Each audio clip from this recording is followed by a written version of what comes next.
Gloria al Señor, le damos la honra, la gloria y la alabanza a nuestro Dios. Hoy es día de bendición y es día de poder experimentar el poder y la misericordia de nuestro Dios, la gracia de poder ver cómo la mano de Dios se mueve sobre nosotros. Le damos gracias al Señor por el don de la vida, gracias al Señor por todo lo que Él hace en nosotros, gracias a Dios por todas esas personas que Él coloca a nuestro lado y que nos aman y que desean siempre lo mejor para nosotros.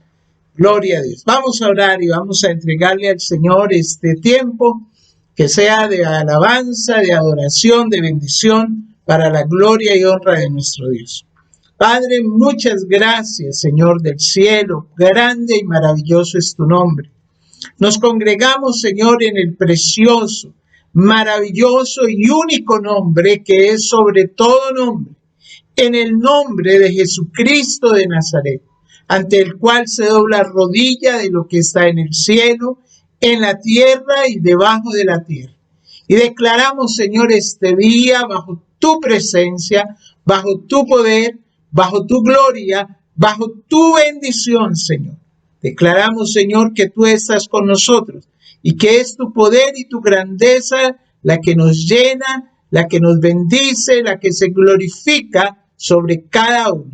En el nombre precioso de Cristo de Nazaret, de Jesucristo de Nazaret, Señor, te pedimos que tu Santo Espíritu nos llene de sabiduría, de entendimiento, de conocimiento, de poder, Señor, desarrollar esa fe, esa verdadera fe, esa fe real que nos lleva y nos conduce a conocerte y a verte cada día más en nosotros, en Cristo Jesús. Amén y amén. Gloria al Señor. Le invito para que abra su Biblia en el Evangelio según San Marcos, en el capítulo 5, versículos 25 al 34. Vamos a leer este pasaje que ya lo hemos estudiado en algunas oportunidades.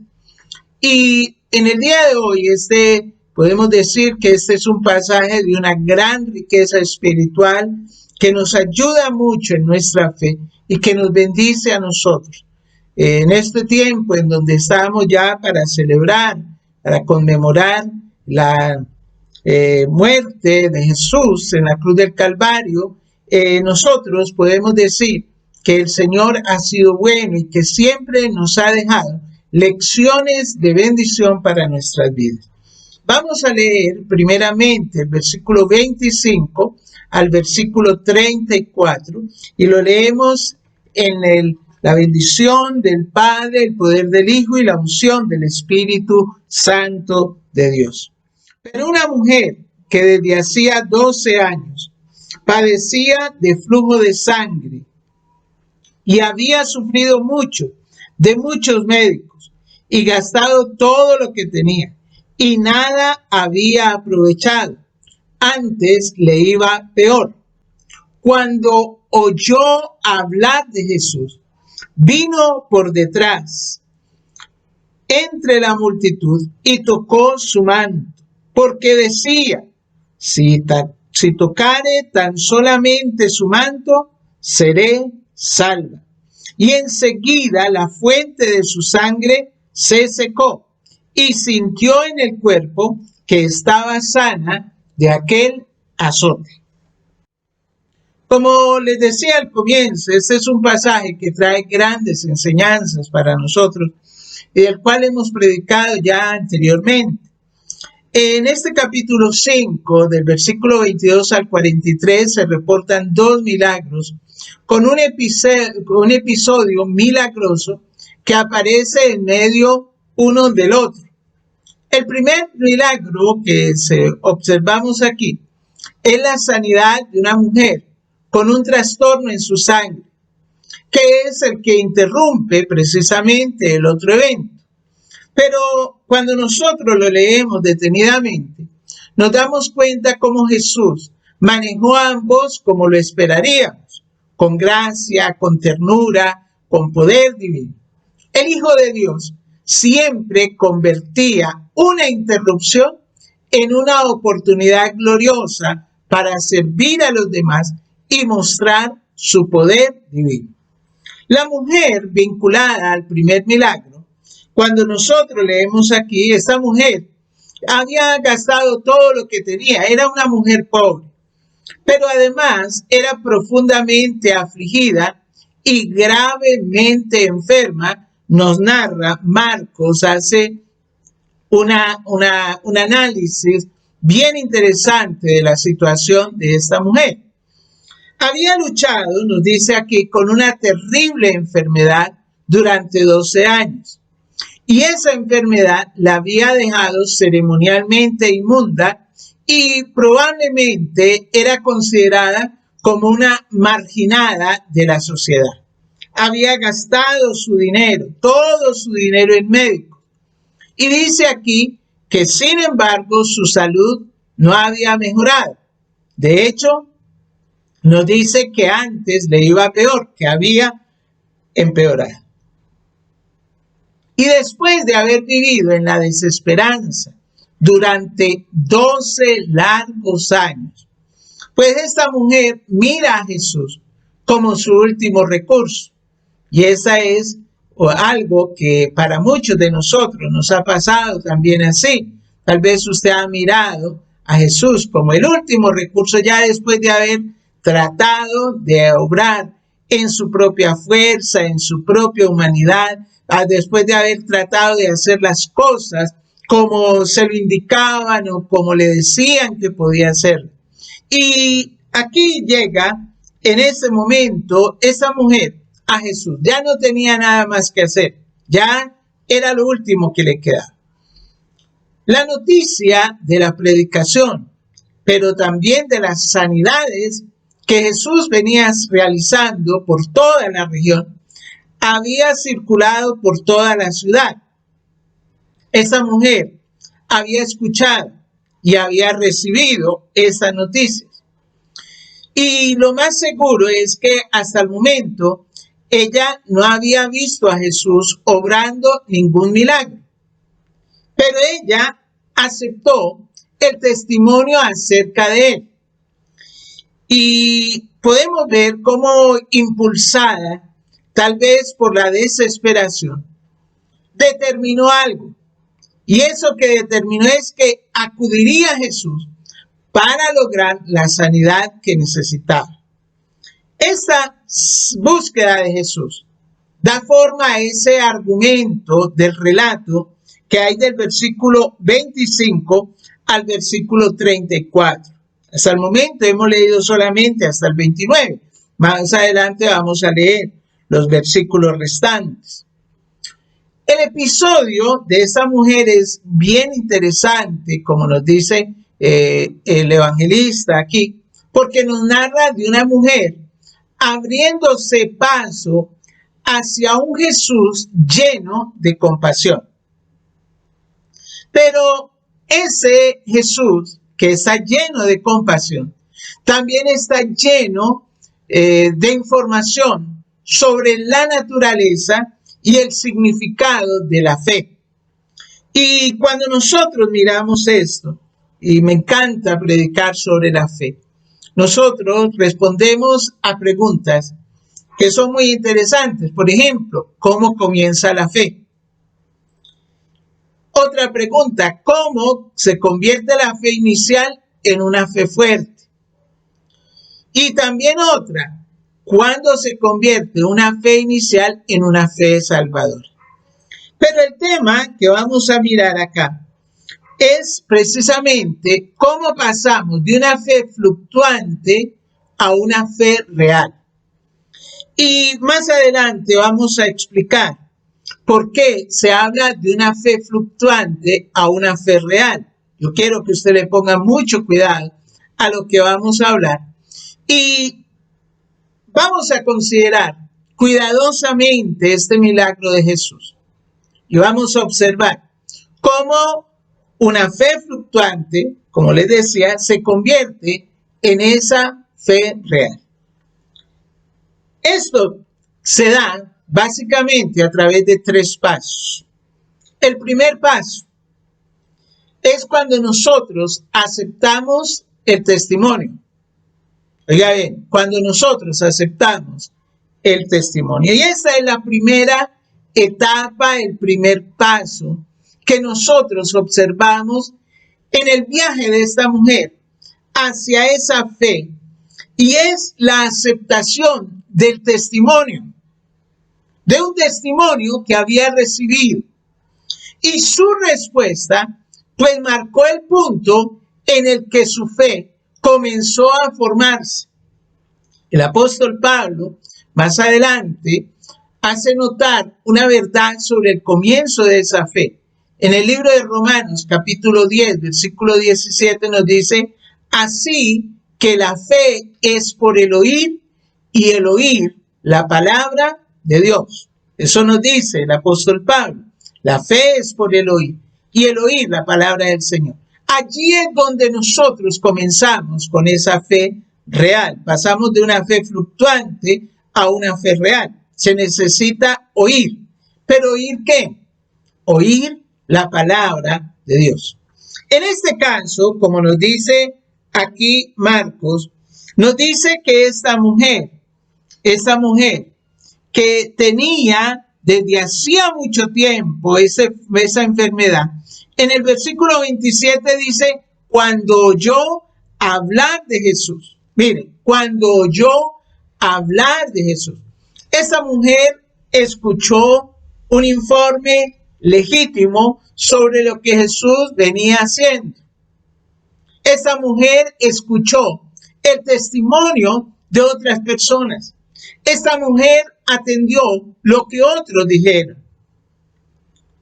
Y obviamente esa mujer había escuchado durante mucho tiempo la palabra de Dios. Allá iba a la sinagoga cuando podía hacerlo, cuando no estaba ceremonialmente inmunda. Seguramente ella escuchaba la palabra de Dios. Sin embargo, no era lo mismo escuchar la palabra de Dios que escuchar acerca de esas obras que este Jesús venía haciendo por toda esa región. Pero aquí hay algo muy interesante, y es que esta mujer aceptó, oiga bien, aceptó el testimonio que había llegado a sus oídos. Aceptó ese testimonio que había llegado a sus oídos. Pero aquí nosotros vemos cómo bien pudiera esta mujer haber desafiado a decir en su corazón: si esto es cierto, el que ha de venir tiene que ser este hombre. Tal vez su comprensión era vaga en este punto. Sin embargo, fue lo suficientemente fuerte como para motivarla a actuar con respecto a Jesús. Se convenció, y se convenció lo suficientemente como para ir a buscarle. Nosotros también tenemos que estar convencidos del poder que tiene ese Jesús, como para buscarle en los momentos en que más lo necesitamos y en que más requerimos de él. En el Antiguo Testamento, en el libro de Josué, en el capítulo 2, hay una historia también muy interesante. No la voy a leer, sino que la voy a mencionar, si usted quiere leerlo, en el capítulo 2.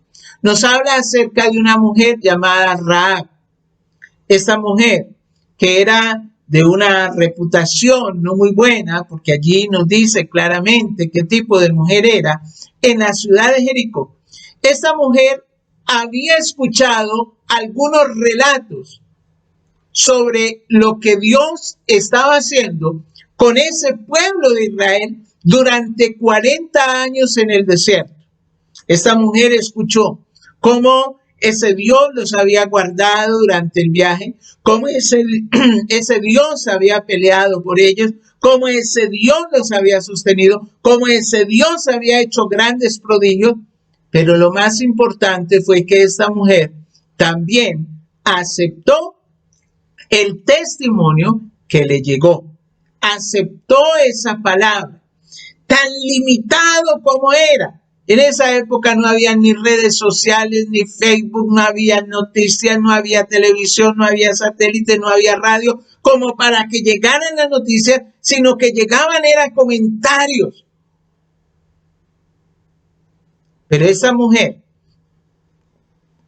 esos comentarios que escuchó, le fueron suficientes para pasarse al lado o del lado del Dios de Israel.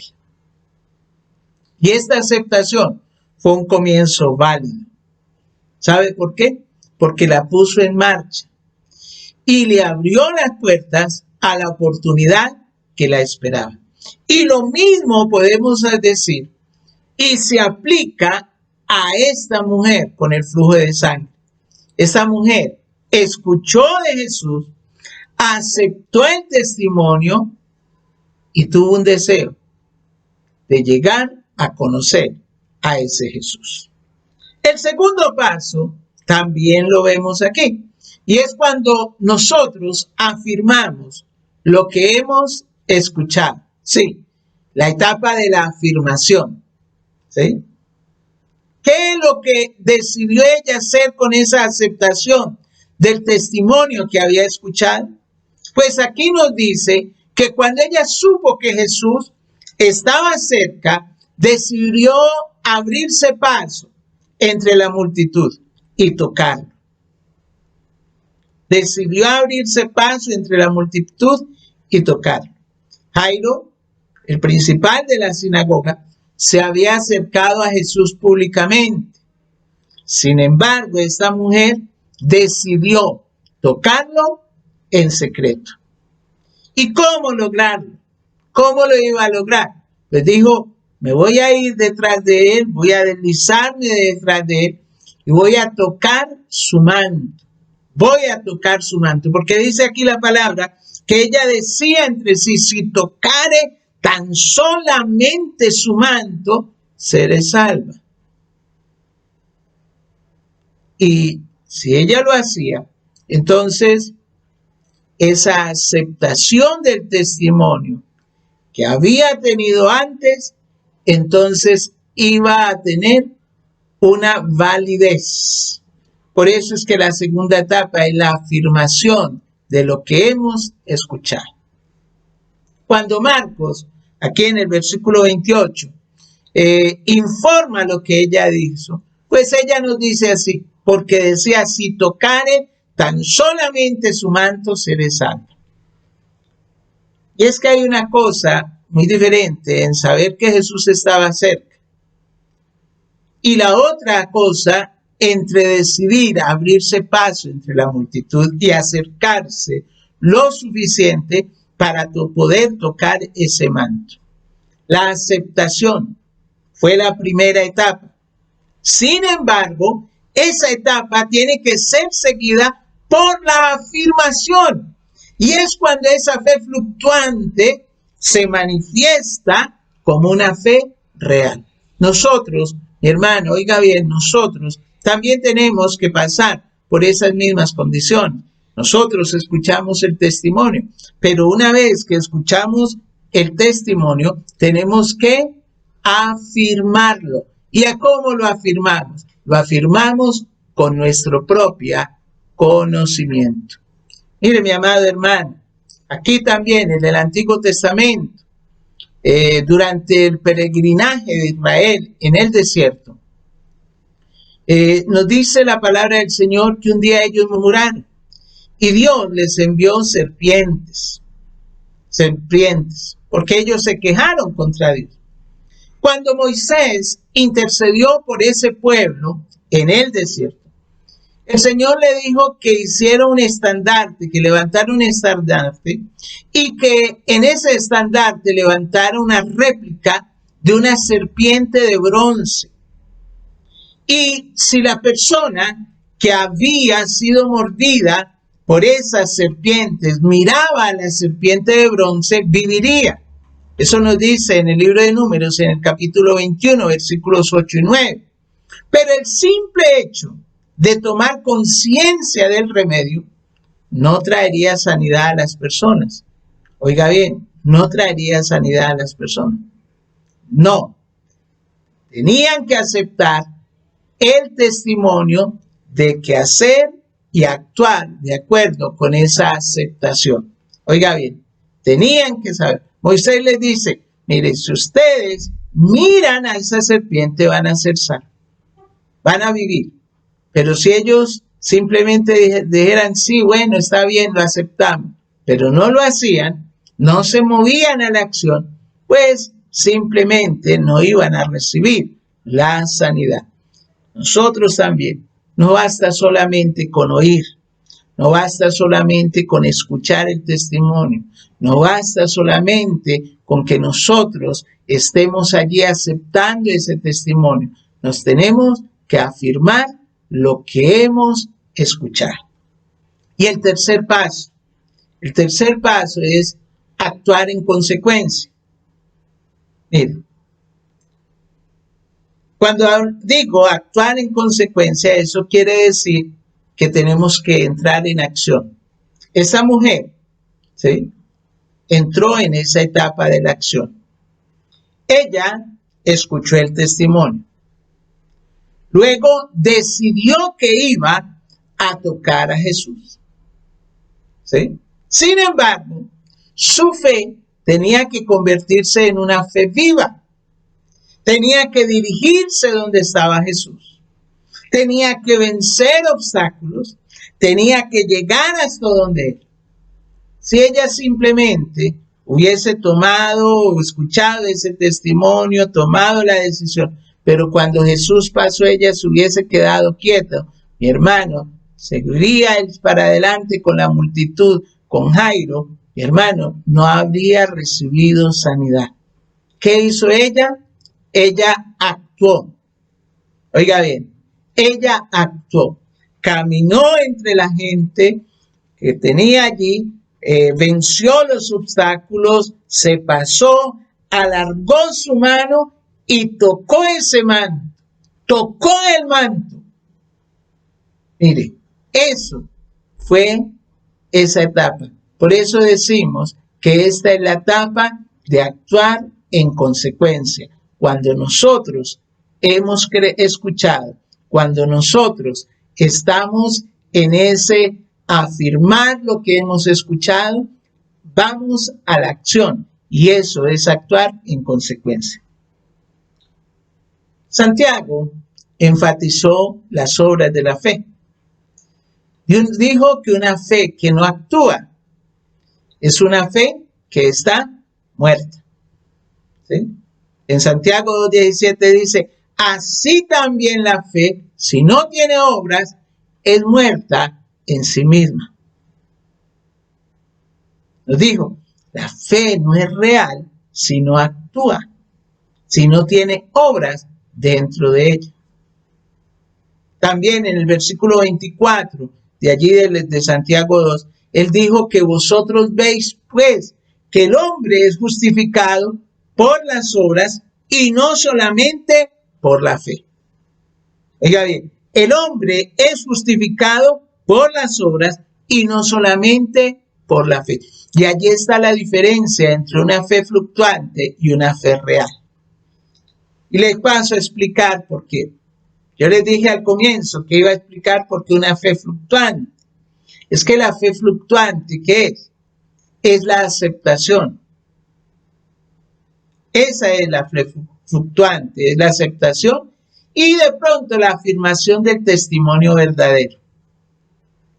Eso es, la aceptación y la afirmación del testimonio verdadero. Pero hay algo que nos dice el versículo 19 de Santiago 2. El versículo 19 nos dice que los demonios tienen ese tipo de fe. Dice que los demonios creen y tiemblan. O sea que esa fe hace que los demonios crean y se estremezcan. La fe fluctuante también puede hacernos temblar. Sin embargo, debemos de ir más allá de eso. ¿Que a dónde tenemos que ir? A la acción. Oiga bien, a la acción. Esta mujer escuchó, esta mujer también después de que escuchó, ella se propuso afirmar lo que había escuchado, pero después de eso entró en la acción, tocó la túnica de Jesús. Y es que la fe real, oiga bien mi hermano, la fe real es el acto que produce la aceptación. Esa es la fe real, el acto que produce la aceptación y la afirmación de ese testimonio. Y esa fue la verdad de esa mujer, pero también tiene que ser la verdad de nuestra fe, que debe ir a la acción. Todos nosotros hemos creído. ¿Por qué? Porque hemos escuchado. Todos nosotros, de pronto, en algún momento de nuestra vida, hemos afirmado lo escuchado, pero a veces nos quedamos sin la acción. Marcos anuncia la finalización de ese recorrido de fe de esta mujer con una descripción muy interesante. Versículo 30. Dice la palabra del Señor en el versículo 30. Luego Jesús, conociendo en sí mismo el poder que había salido de él, volviéndose a la multitud, dijo: ¿Quién ha tocado mis vestidos? ¿Quién ha tocado mis vestidos? Jesús se volvió rápidamente y respondió a ese toque. Oiga bien, Jesús se devolvió rápidamente y respondió a ese toque. Así pasa siempre que nosotros nos acercamos a tocar el manto de Jesús. Pero aquí hay algo más, y era que él quería confirmar en el corazón de la mujer lo que le había sucedido, pero también honrar públicamente su fe y anunciar la naturaleza de la sanidad que había tenido lugar. Es por eso que en los versículos 31 y 32, inmediatamente los discípulos le dicen, sus discípulos le dijeron: ¿ves que la multitud te aprieta y dices, ¿quién me ha tocado? Pero él miraba alrededor para ver quién había hecho esto. Mire, la mujer, después de 12 años de que se le considerara inmunda, después de 12 años de estar sufriendo, después de 12 años de tener una prohibición de estar en público, dice allí en el versículo 33, que vino y se postró delante de él y le dijo toda la verdad. Mire, aquí nos está diciendo que entonces la mujer, temiendo y temblando, sabiendo lo que en ella había sido hecho, vino y se postró delante de él y le dijo toda la verdad. La fe de esta mujer, podemos decir que era una fe genuina. Ella llegó a Jesús y encontró que él era todo lo que ella había creído, había escuchado y había sentido que era. Pero Jesús también reconoció la fe de ella como el tipo de fe que buscaba inculcar en las personas. Y ya él reconoce eso. Y en el versículo 34 entonces le dice, y él le dijo, hija, tu fe te ha hecho salva, ve en paz y queda sana de tu azote. Cuando nosotros ponemos nuestra fe en Jesús y actuamos, oiga bien mi hermano, y actuamos conforme a esa fe, Jesús comienza a bendecir a esa persona y la bendice de una manera especial. Él nos bendice conforme a nuestra fe. La fe real siempre nos trae a Jesús, porque es una fe auténtica. Pero además nos permite gozar de las bendiciones que nadie más que el Hijo de Dios nos puede dar. Qué lindo, mi hermano, no poder ver en este corto pasaje algo tan importante, la importancia de aceptar el testimonio, esa importancia de afirmar lo que hemos escuchado, pero también la importancia de actuar en consecuencia con lo que hemos escuchado. Cada uno de nosotros podemos hacerlo. Cada uno de nosotros estamos llamados a actuar en consecuencia con lo que escuchamos. Que nuestra fe no se quede allí. Que nuestra fe no se quede simplemente en eso, sino que nuestra fe crezca, nuestra fe vaya del oír al actuar, que vaya de ese oír al actuar, y que siempre nosotros creamos que Dios tiene grandes cosas para nuestra vida. Gloria sea tu nombre, Señor. Mi alma te alaba y te bendice, Señor, porque ha visto tus maravillas, porque ha visto, Señor, tu poder, ha visto, Señor, tu amor, pero también, Señor, ha podido experimentar tu misericordia. Gracias, Señor, por todas las cosas que tú haces en nosotros, por todo, Señor, de la gloria, lo que tú nos das, y por cada una de las bendiciones que podemos disfrutar como hijos tuyos. Que nuestra fe no se quede simplemente en el oír, que nuestra fe siempre avance hacia la acción, a ese actuar en consecuencia, a ese actuar conforme, Señor, a lo que hemos escuchado, a ese testimonio que hemos oído, para afirmarlo en nuestra vida y poder testificar también que tú eres Dios de poder, de amor y de misericordia. Bendigo, Señor, a tu pueblo. Coloco en tus manos, Dios de amor, y entrego, Señor, en tus manos nuestras vidas.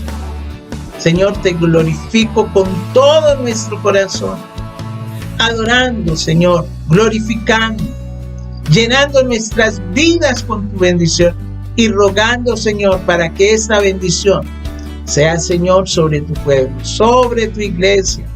Yo ruego, Señor, por una bendición grande, abundante, maravillosa sobre cada uno de tus hijos, sobre cada hogar, Señor, que abre sus puertas, Señor, para que esta palabra sea predicada, sobre cada vida, Señor, que entiende, que escucha y que está en este momento, Señor, de la gloria, creyendo que tú eres Dios grande y maravilloso, Dios de poder y de misericordia.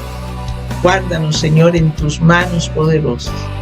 Bendice, Señor, nuestras vidas y llénanos de tu gracia salvadora, de tu poder perdonador, pero también, Señor, de ese poder que sana, ese poder que libera, ese poder que se glorifica sobre nuestras vidas, ese poder que desciende sobre tus hijos en bendición. Gracias, Señor, por tu misericordia y tu poder. En el nombre de Cristo Jesús. Amén y amén. Hermanos, un abrazo muy grande. Que Dios me los bendiga. Que el Señor los guarde y los llene de su poder cada día más y más. Muchas bendiciones, mi hermano.